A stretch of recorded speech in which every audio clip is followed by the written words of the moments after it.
Buenos días para todas las personas que siguen el portal de noticias y comunicación popular del Cuarto Mosquetero en todo el país. En el día de hoy, en la noche de hoy realmente, estamos aquí en la ciudad de Pereira con el congresista representante de la Cámara por la ciudad de Bogotá, David Ricardo Racero Mallorca. David Racero, como es más conocido más popularmente, es un bogotano de 34 años, es filósofo, magíster en ciencias económicas y doctorando en este momento de estudios políticos y relaciones internacionales. Hasta el momento ha presentado más de 110 proyectos o ha participado adicionalmente en ellos dentro de su labor en el Congreso de la República, y hay tres bastante interesantes que encontré en la página de Congreso Visible, que son los más recientes, se remiten al año anterior. Tienen que ver, por ejemplo, uno de esos proyectos por medio del cual se establece una tarifa diferencial al transporte masivo.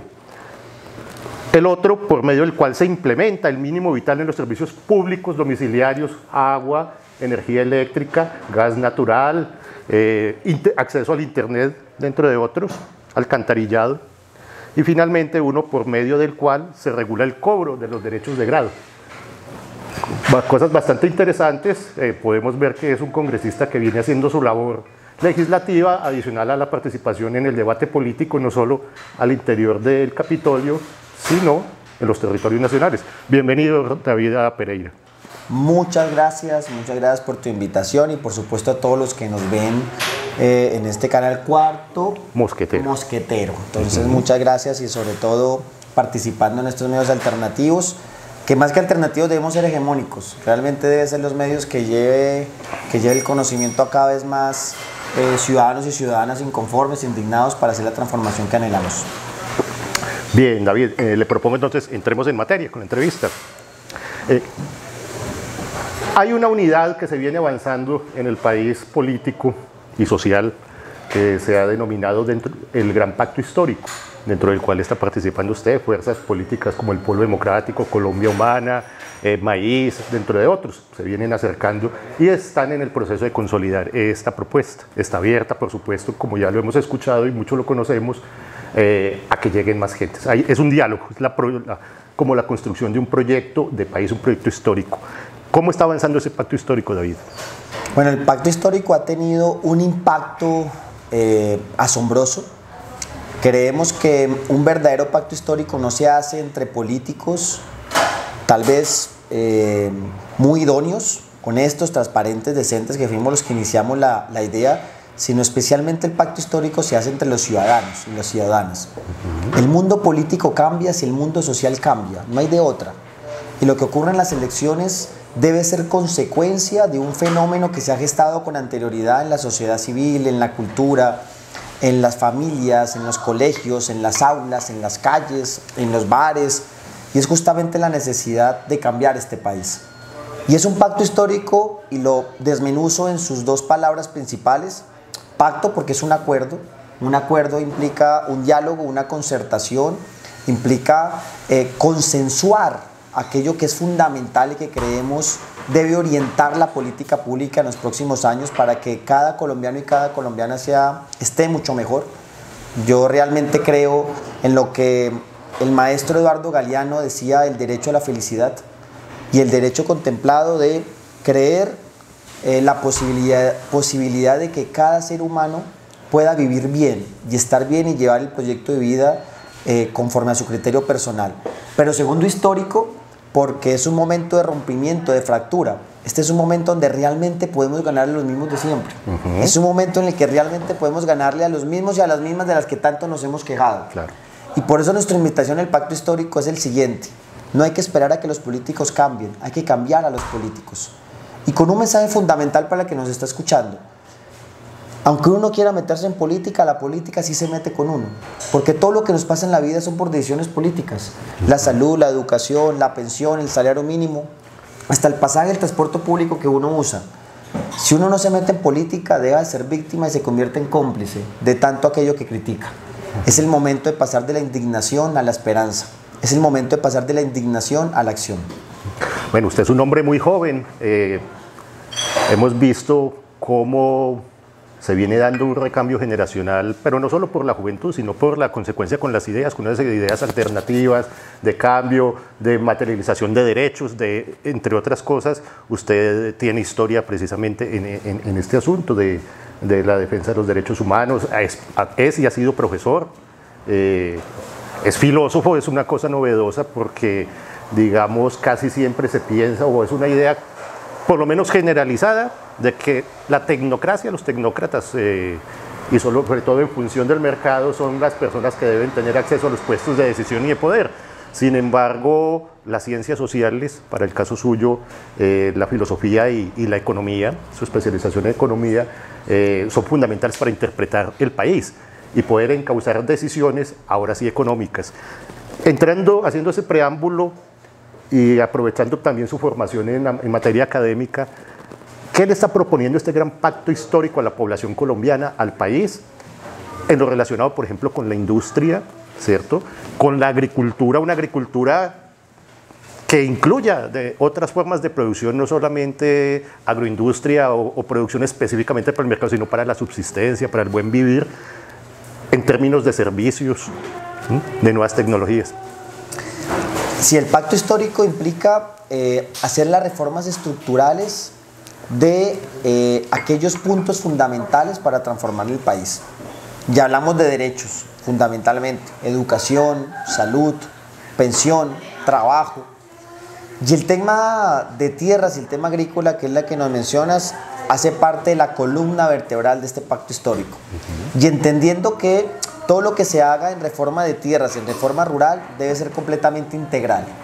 Integral desde la recuperación de la tierra de las garras de las mafias, volver unas tierras completamente productivas, castigando justamente las tierras improductivas, y sobre todo hacer una transformación paulatina entre el campesino segregado, excluido, no propietario, a un agricultor en el sentido fuerte de la palabra, con propiedad rural de tierras y con la posibilidad de la explotación adecuada. En el fondo lo que queremos llevar, y entiéndaseme bien, es el capitalismo al sector rural. Un desarrollo de los un desarrollo total, desarrollo de las fuerzas productivas. Es que lo que ocurre en Colombia es que nosotros vivimos todavía en un mundo feudal. Esa es la gran paradoja y contradicción de Colombia. Tenemos unas relaciones, sobre todo en el campo, relaciones feudales, ni siquiera relaciones modernas, relaciones feudales. El patrón de la finca, ¿no?, que con unas relaciones laborales de explotación. La pobreza se vive mayoritariamente en el campo, 70% de la pobreza está concentrada en el campo, y ni hablar del índice de Gini, la desigualdad. Claro. El índice de Gini rural en Colombia es de 0.79, de los más altos de todo el mundo, y ni siquiera Sudamérica, de todo el mundo. Y más grave en el caso de las mujeres. Y claro, de los jóvenes. Y sin hablar de lo que es la mujer como cabeza de familia. Así que nosotros sí comprendemos que la reestructuración del campo implica un pacto fundamental para reestructurarlo completamente, desde la tenencia de la tierra, y creo que la reforma rural integral contemplada en el punto 1 del Acuerdo de La Habana nos da unos elementos fundamentales para eso, en términos de modernización, en términos de vías, en términos de acceso, en términos de la posibilidad de sacar los productos de producción, pero sobre todo también la posibilidad de que el campesino produzca, ¿no?, de que el campesino pues no dependa del patrón. Eso tiene con otras cosas también. Entre más oportunidad le demos a los campesinos, más vamos a impactar las economías ilegales, ¿no?, en términos afirmativos, de incentivos, de oportunidad a la mujer, al joven campesino, de no ver en las economías ilegales un modo de vida. Es decir, la parte de la propuesta es que realmente la población colombiana, en un amplio porcentaje, pueda acceder a una justa distribución de la riqueza. Total. Yo soy militante de una causa, entre varias, la causa principal de la justicia social. Por eso es que estoy con Gustavo Petro, porque para mí Gustavo Petro representa en este momento el líder político que más defiende las causas que yo anhelo, los valores que yo anhelo, como la justicia social, la equidad económica, por ejemplo. Y justicia social implica una reivindicación con ese campesinado olvidado, esa Colombia profunda, rural, excluida, explotada, desplazada, y si no hay una reforma rural integral es que ni siquiera vamos a avanzar en términos de desarrollo. Todos los países capitalistas en el mundo, desde Japón hasta Estados Unidos, hicieron reformas rurales. Todas. Pasaron del feudalismo al capitalismo, especialmente en lo rural. Desde que yo tengo memorias de que estaba en el colegio, a mí siempre me han dicho que es que Colombia es una gran dispensa agrícola, una gran potencia agrícola, pero siempre eso queda en potencia, porque no vemos la fortaleza que tenemos como ventaja competitiva y comparativa ante el mundo, la posibilidad de producción agroindustrial, ¿no? Y eso es lo que queremos. ¿Y cómo debe ser esa relación entre un inicio de un fortalecimiento económico de las fuerzas productivas, de mejor y mayor acceso de los factores productivos para toda la población? ¿Cómo debe ser esa relación con la tierra, con la naturaleza, o sea, con el hombre? ¿Cómo lo plantea este gran pacto histórico? Tenencia de la tierra, un proceso paulatino de transición minero-energética, de dejar paulatinamente la explotación de recursos fósiles hacia energías renovables o hacia energías limpias. Eso es el compromiso que poco a poco adquiere todo el mundo a nivel internacional. Tenemos un presidente donde insiste en traer el fracking, generando incentivos hasta las multinacionales en términos de disminución del pago de regalías, justamente para que vengan a explotar por medio de explotación no convencional, fracking. Y eso implica, por ejemplo, mira, una empresa como Ecopetrol. Ecopetrol se debería transformar, debería ser el motor de la nueva energía limpia en el país. Pero eso va asociado, por ejemplo, a tomarnos en serio lo que es la lucha contra el narcotráfico en una visión diferente de lo que se ha impuesto en los últimos 30 años, que es el modelo gringo: puro glifosato, castigo al productor, castigo al pobre, castigo al eslabón más débil de la cadena, y eso hay que tomárnoslo en serio. Claro. Nosotros estamos hablando de hacer una política diferencial para el tratamiento de las drogas, para las drogas ilegales. Hay que pensar el tema de la regulación y de la legalización, por lo menos en la marihuana o en la cocaína. Creo que ese es un debate que hay que darlo y que nosotros como país productor, que ya tenemos carteles mexicanos que controlan territorio en este país, nos tenemos que dar. Es claro que la lucha contra el narcotráfico, como se ha adelantado hasta hoy en día, es un fracaso. El glifosato y la persecución al campesino, al raspachín, es un fracaso. David, digamos que parte de la campaña que han utilizado los contradictores políticos y económicos por términos, sobre todo basados en asuntos de intereses contrarios, los contradictores de todo lo que ustedes representan, lo que representa este pacto histórico, es decirle, entre otras cosas, al empresariado que si estas fuerzas alternativas llegan a ser gobierno, van a llevar a la ruina no solo a esos grandes empresarios o a los medianos, que son, digamos, la gran base de la economía colombiana, sino incluso a los pequeños. ¿Qué decirles a esos empresarios de todos los niveles respecto a lo que propone el pacto histórico en términos económicos?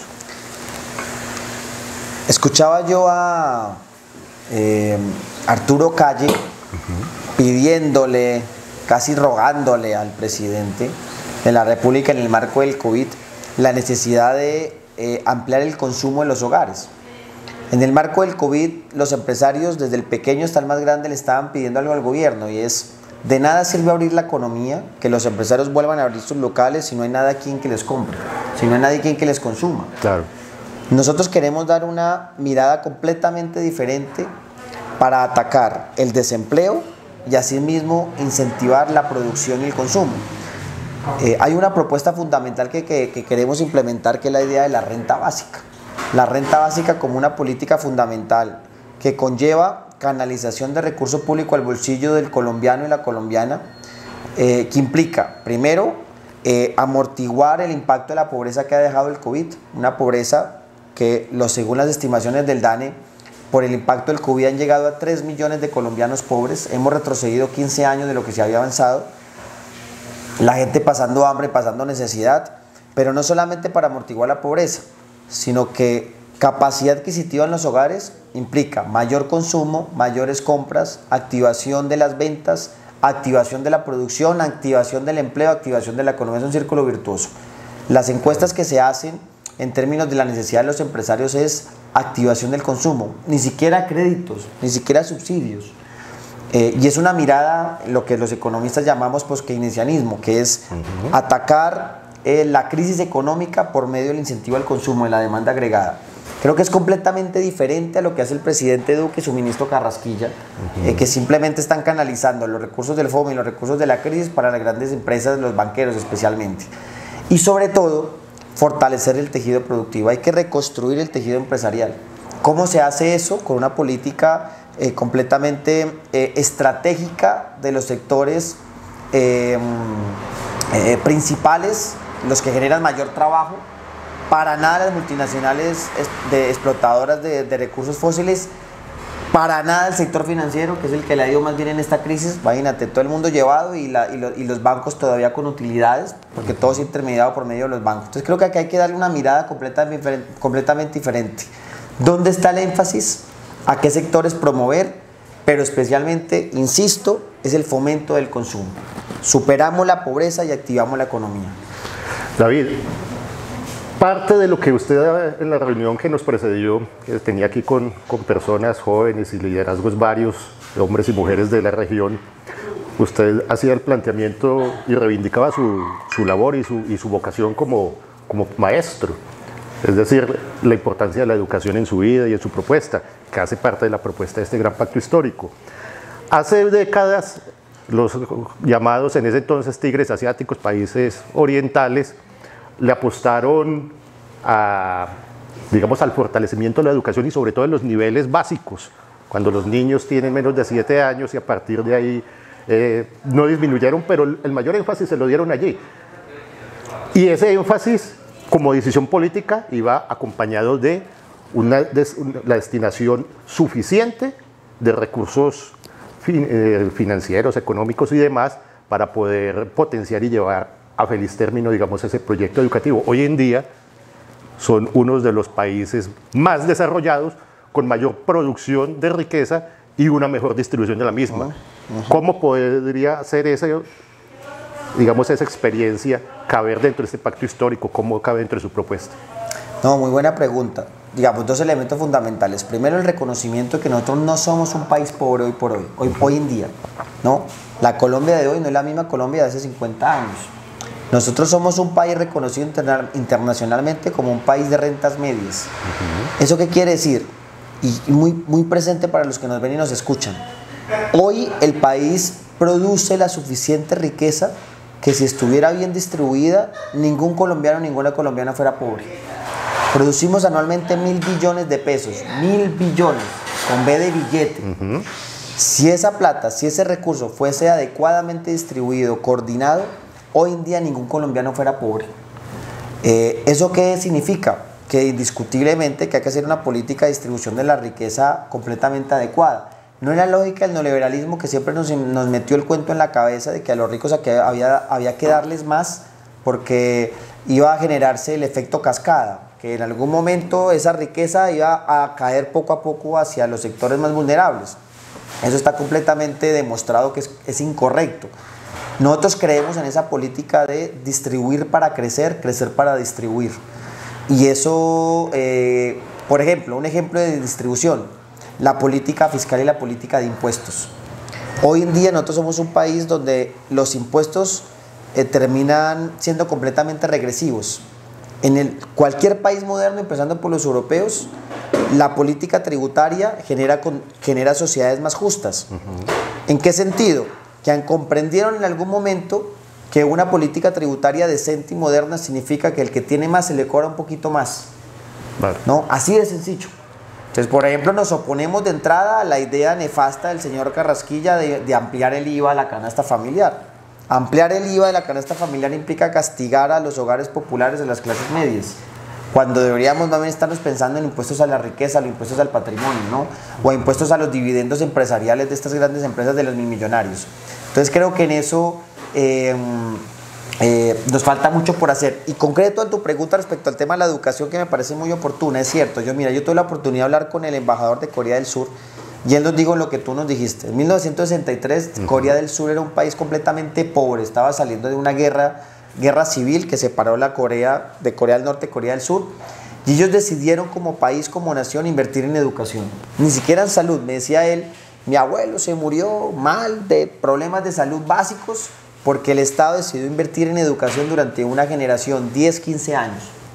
Él estudió en lo público, se fortaleció en lo público, le pagaron la universidad en el exterior, en Estados Unidos, volvió todo, y la educación es una fuente de riqueza, o sea, total. En un país donde de cada 10 bachilleres, solo 4 logran ingresar a un instituto de educación superior, y de esos 4, solo 2 logran terminar, nos damos cuenta que este es un país que condenado al fracaso. País que no invierta en educación es un país condenado al fracaso. Y creo que en eso nos hace falta una gran revolución educativa, un salto histórico para poder solventar esa deuda que tenemos en educación, especialmente universitaria. Hay un constitucionalista, tal vez del siglo XVIII, Ferdinando Lassalle, que es como de los primeros teóricos sobre las constituciones, y me parece muy interesante un concepto que él plantea allí, que es el de los factores reales de poder, que son los que se reflejan en la Constitución, Verbo y Gracia, parecido a lo que ocurrió en la Constitución del 91. ¿Y quiénes son esos factores reales de poder? Pues bueno, o sea, son los grandes empresarios, los grandes terratenientes, las iglesias, ¿cierto? Los actores políticos relevantes o liderazgos de carácter nacional, pero también los militares y los policías. Y he sabido que en Colombia no es totalmente, pero sí digamos que tiene una fuerte presencia el pensamiento, digamos, conservador dentro de estos espacios militares y, bueno, y armados constitucionales. ¿Cómo ven ustedes o qué se está dando? ¿Hay alguna interlocución entre la gente, los líderes y los liderazgos y el programa de este pacto histórico con esos sectores que son necesarios para, no solo para la consecución de un proyecto de poder, sino para el mantenimiento? ¿Cómo están viendo ustedes esa situación? El pacto histórico es con ellos. Respecto al establecimiento militar y policial, pues 2 cosas fundamentales. Primero, hay que hacer una reestructuración. Hoy el presidente Duque ha llevado a los peores niveles de legitimidad de la fuerza pública, la militar y la policía. Durante 2 años no hemos visto sino las atrocidades y los excesos. Una policía completamente deslegitimada. La gente desconfía más de la policía que realmente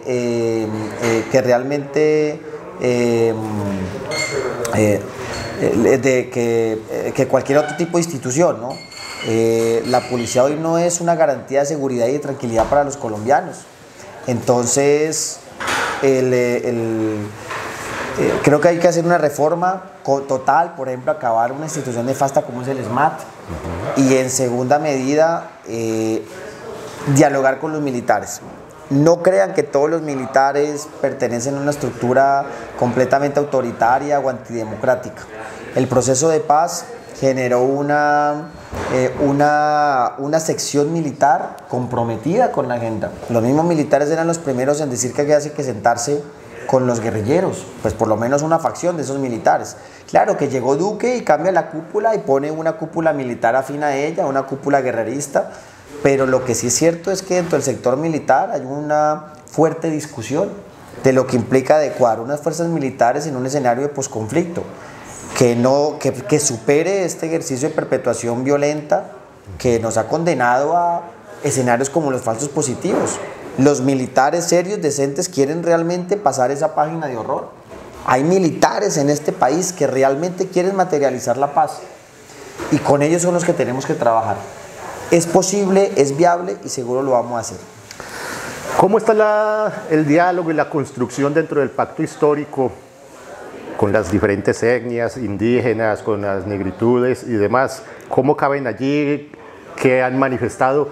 Por ejemplo, hay un liderazgo conocido, bastante visible, que es el de Francia Márquez. ¿Cómo cabe ella dentro de toda esta propuesta? Y no solo ella y los indígenas, sino lo que representan históricamente. Todo el pacto histórico es una invitación amplia, multitudinaria, multiciudadana.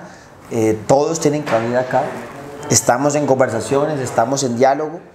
La iniciativa del pacto histórico en inicio evidentemente son con los sectores más afines, POL, UP, Maíz, Colombia Humana, pero poco a poco se han venido integrando desde actores sociales, cívicos, sindicalistas, movimientos sociales, ciudadanía independiente, libre. Estamos en conversación. Yo en lo personal creo que la consulta presidencial debe contener una gran pluralidad de candidatos y candidatas que expresen la diversidad colombiana, desde la indígena hasta la afro, fundamentalmente. Sobre todo porque la presencia de candidatos que de dichos sectores posiciona los temas en la agenda pública, que es lo que nos interesa a nosotros. Esto no nos interesa tomarnos la foto y ya, como hacen los políticos tradicionales. ¿Qué político no va y se toma fotos con indígenas? El presidente Duque se pintaba la cara de manera abusiva, ¿no? Digamos que superficializando realmente lo que es la cultura, las etnias, la tradición de nuestros ancestros. Lo que nos interesa es poner la agenda de ellos, la agenda afro, la lucha contra el racismo estructural, la agenda indígena y la reivindicación de lo que han perdido durante decenios. Y eso es lo que nos interesa, posicionar la agenda. Bueno, para ir cerrando, parte de lo que escuchaba yo en la reunión previa y que me llamó mucho la atención, porque pues Colombia es un país bastante religioso, ¿cierto? Hacía usted unos planteamientos en términos de fe, de cómo lo visualiza usted y muchos de los liderazgos que van llegando a este pacto histórico. O sea, la fe, ¿para qué? Una fe liberadora, una fe para los derechos humanos, preferencial por el pobre. Bueno, una fe que no esté atada a los poderes. Es una pregunta súper interesante porque, a ver, yo en contra tal vez de mucho pensamiento tradicional de izquierda, yo sí creo que nosotros podemos reivindicar en este momento la tradición católica cristiana de nuestro país, no verla como un obstáculo en el sentido de las inclinaciones conservadoras, que así lo han utilizado, no vamos a echarnos engaño, pero nosotros podemos reinterpretar esa tradición religiosa de nuestro país con fines de transformación, ¿no? Empezando por la reivindicación de lo que fue la misma vida de Jesús como un actor de transformación que tuvo una opción preferencial por los pobres, por los excluidos, que realmente luchó contra el poder establecido y que por eso fue que lo mataron, que lo asesinaron. Creo que nosotros tenemos que tener esa habilidad para reinterpretar aquellos sentidos comunes que hay en nuestro ambiente, en nuestra sociedad, que implica partir de lo que somos hoy en día, que si somos una sociedad católica cristiana, bueno, ¿cómo le damos un sentido a esa tradición conforme al horizonte de país que estamos proyectando? Yo en lo personal soy creyente y realmente yo hago una lectura pues completamente transformadora pues de la vida de Jesús y del cristianismo y el catolicismo. Eso es lo que me tiene acá. Gustavo Petro, ¿no? También lo ha reivindicado públicamente. Gustavo Petro lo ha reivindicado. Entonces yo creo que esos son los vasos comunicantes, los puentes que tenemos que tener justamente con la ciudadanía colombiana. Ir más allá simplemente de esos también prejuicios que tenemos nosotros como sector alternativo. Eso es la verdad, guardando la justa proporción.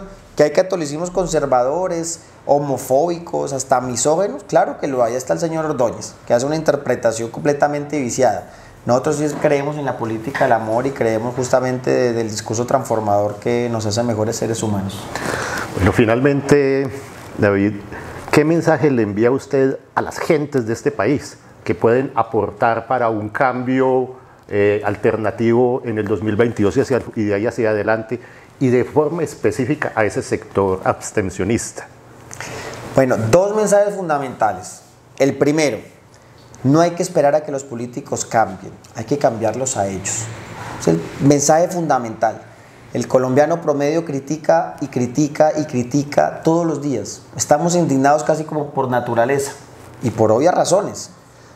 Día tras día, noticia tras noticia, siempre sale un político corrupto, alguien preso, que si no es Pulgar, el senador Pulgar es otro, alguien cae. Pues ilusos nosotros si creemos que por arte de magia en algún momento pues los políticos vayan a cambiar y van a empezar a hacer su tarea. Creo que en este momento, como lo dije al principio de la entrevista, hay que canalizar la indignación en acción, ¿no?